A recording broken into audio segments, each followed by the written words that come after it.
30 Minutes of Faith. We're very happy to have Beth White with us from Our Lady of Assumption Parish and other Catholic places from the past that we'll talk about. Thank you for being here. Thank you for having me. Tell our viewers where you were born and raised and where life started. I was born in Denver, Colorado.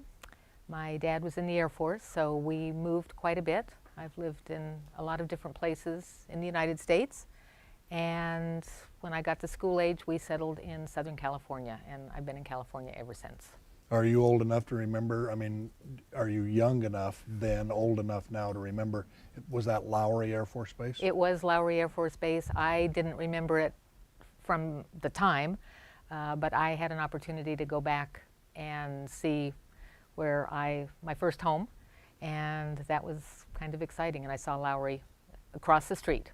I did 20 weeks of technical training at Lowry Air Force Base when I was 19 years old, and it holds a special place in my heart. We had some fun times learning some good stuff. So you've been here ever since adulthood? Been in California ever since I was in elementary school, lived until I graduated from college, and then I moved north to the northern part of the state, and I've been in Northern California since then. Raised in a Catholic religious home? My mom is Catholic. My dad was not Catholic, but I was raised in a Catholic home. I went to Catholic elementary school and would have gone to Catholic high school, except where we were living at the time, the Catholic high school was a long bus ride away. So I spent my high school years in public school. And your father was not opposed. It sounds like your mother get the kids doing Catholic things, and that worked well? Yeah, my dad was not opposed. He was raised in a Baptist environment, and neither my mom or my dad lived close to their families, and so they just embarked, on their own, and he had no objection to a Catholic environment. Siblings? I want to go back just a minute. I really view my dad as a very practicing Christian, and so it was not just a Catholic environment, but it was very Christian. Good. Brothers and sisters? I'm the oldest of four. My next sibling is a brother, and then I have two younger sisters. And are they in California? My brother is in Southern California. My sister spent a lot of her years in Alaska and recently moved to Boise, Idaho. And my youngest sister lives in Phoenix. And that's where my mom is right now. I have four brothers and two sisters, and we're scattered all over creation like that. That's the way that works out. Yes. Now, I know that for a lot of years you worked for Catholic Charities. So let's talk about them for a minute. How did you come to that? Well, I'd like to go back a little bit further. My original college training was in library science. And for a number of years I worked in a public library system. And then life happens. We moved. My children were born. When I needed to go back to work, there weren't library jobs to be had any place where we were living. And so my church, my home church, was going to take on its first paid staff person, a youth minister. And the pastor convinced me that I could do that. And so at that point, I figure I started my second career by default, working for the church. And so, but now, 27, almost 28 years later, I should stop talking about it as my career by default. I have a feeling this is where I was supposed to land all along. Where are your children? My daughter is living in New York City.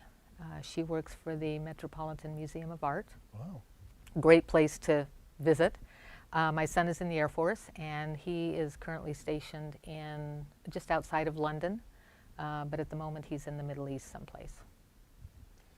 And prayers ascend in his behalf regularly, I'll bet.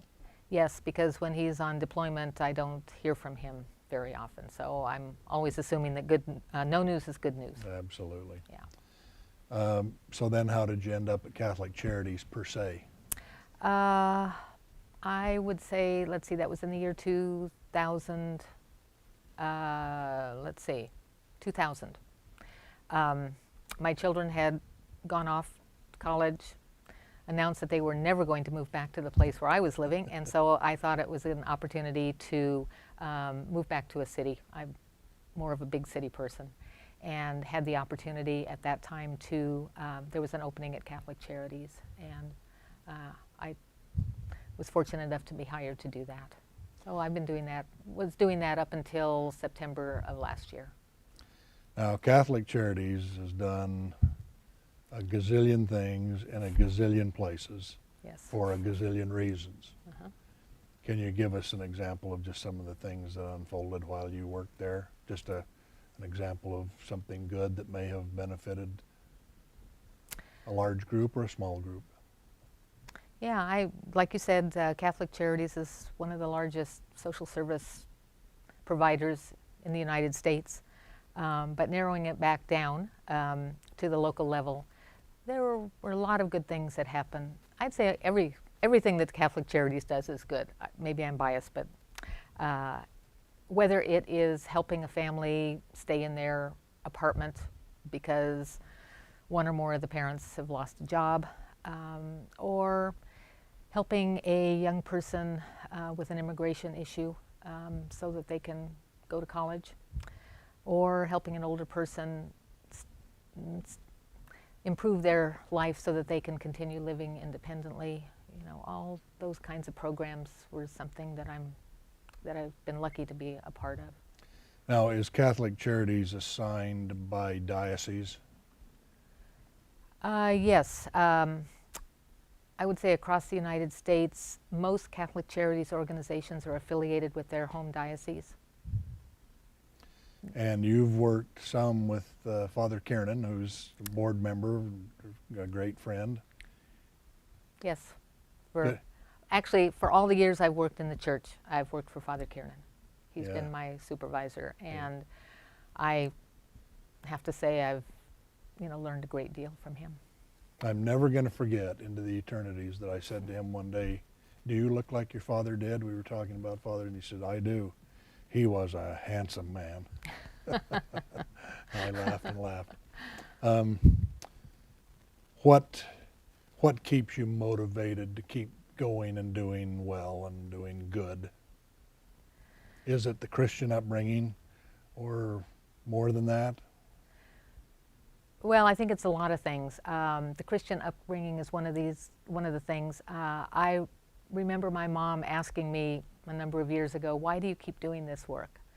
And I just looked at her, and I don't know where this came from, but I said, well, it was all the years of you telling me what it was like to grow up in the Depression, and how your mother and your family took in people in rural North Dakota off the train to feed them and house them because they had no place else. And I think that is part, I just feel like it's in my bones. But the other thing is the one-to-one contact. I really think that, everything we do makes a difference in a person's life, or has the potential to do that. And so everything that I do, or everything what keeps me going is knowing that whatever contact I have with people, might have some benefit to them down the road. Might lighten the load. Might lighten the load. Okay, let's talk about North Dakota. And actually, in the interim, it becomes such a gift to me. That saying of you always get more than you give, and I always think I go into things, the helping people, with the idea of helping people, but I'm always so surprised at what a gift it is to me coming back. I'm glad to hear you say that. I want to talk about North Dakota. Is this the place that your kids said they were never going to go back there to live? No, this is the place that all of us said we were never going to go to live. And it's where? I know North Dakota, so I want to talk to you about it. Well, Eccleston, North Dakota, Valley City, North Dakota. I never lived there myself, but my mom left when she was in college. She migrated to Montana, and that's where she met my dad, and they were off and running from there. So she spent her childhood there, but never went back. Well, for 3 years, I worked in a base that was assigned missile silos at Minot. Oh, yeah. And so we traipsed all over the place. And people would say to me, those that come to North Dakota to stay are the fittest of the fit, and you know, they can survive. And sure enough, winters were most interesting. But we found North Dakota filled with hardworking, terrific people, and they were either Catholic or they were Lutheran. That's exactly right. That's what they were, you know. That's what they were. And my And, mom's family happened to be Catholic, and we really enjoyed it. yeah. Had a great time. Yeah, and you know, the survival concept, you know, they were farmers, and you know, one year you could have a good crop and the next year you might not. And the culture of helping people, of helping your neighbors and being part of a community, I think that I did learn that. And I saw it in action, you know, going back from time to time to visit my mom's family.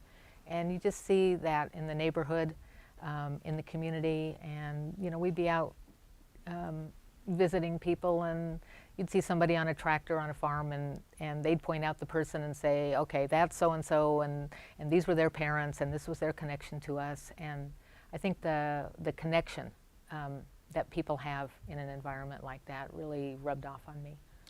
And North Dakota now has an oil and natural gas boom that's going like crazy. A friend of mine in the military about 5 years ago bought a motorhome. He had never owned one before, and drove up to North Dakota to Bottineau to see what was going up there, because they'd set up some sort of a big trailer park. And he discovered in a day or two that everybody wanted satellite TV. So he drove into Bismarck or somewhere, and he found a company, and he said, you know, I can be your installer and, you know, all those other things if you'll be the distributor. So he parked his motorhome, had to go back and get a truck, brought a truck up, and so he and his wife live in the motorhome about 3 weeks out of the year, and he installs. Then the other week they dash back to the Denver and Salt Lake area where their kids and their grandkids are. And I said to him not long ago, so it's been 5 years, how much longer are you going to do that? And he says, this is the best job I've ever had. I'll keep doing it as long as they need it. And you know, they don't even have enough apartments, and in many cases not even enough restrooms and things for all the people who are working there. And that's a far cry from North Dakota, you know, in the 60s sort of thing. Yes. Yeah. Jumping ahead, how'd you end up at OLA after all the years at Catholic Charities? Well, before I worked at Catholic Charities, I worked in, you know, a small community in Northern California, in a local parish, like I said, and I really was starting to miss the rhythm of parish life. And really, you know, the older I get, you know, the more I was looking to that. And the opportunity came up to work with Father Kiernan again, and I just couldn't, it was too good an offer, I just couldn't pass it up. No, I don't blame you. Yeah. How is the school going there? Oh, the school is great. Boy, the students there, the instilling of the faith, and you know, their Christian service, it's just great to see that in young people. Now, some of the Catholic schools in the United States have closed, I think, in the last 10 or 20 years. Has that slowed now, or is it still a concern? Are you aware of? Yeah, I know, in fact, in our diocese, there have been schools that have been consolidated. That so far has not happened in Carmichael, and hopefully won't. Yeah, I'd say that maybe it has slowed. Good. Yeah. I hope it will. Yeah. That's a nice campus. Because it's a good, it's really a good environment. It's family-centered. It's, you know, it's safe. Jesus-centered. Yeah. It's safe. Right. It's a community. It's that the school and the church community is very strong. There are people there that have lived there for generations, and I meet people, and they're either moving back because they went to school there, or their parents went to school there, or they taught there, or there's some connection. And people, I think people these days are really looking for that quality of connection. And we see it all the time there, that people are moving back because they had such a good experience there. And what are you doing specifically at Our Lady of Assumption? Well, my title is Pastoral Associate. You know, in the former days of the church, there would be multiple priests in a parish, and of course that reality has changed quite a bit. And so I am doing what have been done by an associate pastor at one point, working with people on baptism preparation, working with adults who are looking for a faith experience, doing some administration, but mostly, on the ground with people. A year or two ago at St. Francis, I attended a baptism. Little girl, little boy, both of them 9 months old, I'll say, or a year old. The little girl just thought she was the star of the show, and she just did everything. You couldn't have scripted it better. The little boy was, what are you doing with me here? And I got to get out of this place fast as I can. A couple of weeks later, I went down to OLA, and Father Kiernan was performing some baptisms, and one of the little girls was 3 or 4, and then a couple of the other kids, I took it from what I could hear, the family had come into the area and she hadn't been baptized yet, and they wanted her to be.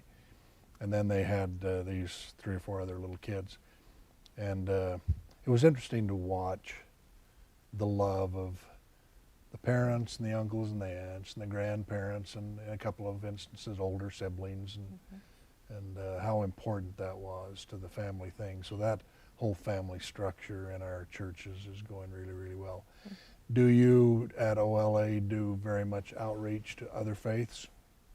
Well, Father Kiernan, as you know, is the ecumenical and interfaith officer for the diocese, so he has so many connections, with other faiths. We actually this year invited other denominations to join us for an Ash Wednesday service, and we had a couple of pastors that took us up on that. And in talking with them, they would like to do more of that, and would like to, have our people, come together on, a regular basis, because there's a lot of work that we can do together. None of us can do all the work ourselves. Exactly. And we depend on each other to do that. And so I think that there will be more of that outreach from Our Lady of the Assumption, in that. We met a pastor of a church that's very close to us, and we had not known him before. And so I think that's something that we're going to pursue. The other thing is there are a lot of people, out in the communities these days who are unchurched, and we have a lot of interest in just reaching out in general.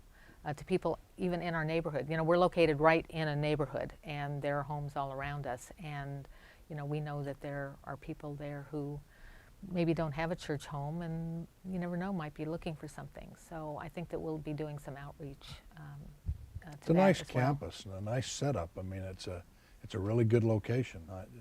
For me, I think it's really seated in a fine place. Will your children and grandchildren and great-grandchildren and great-great-grandchildren be Catholic?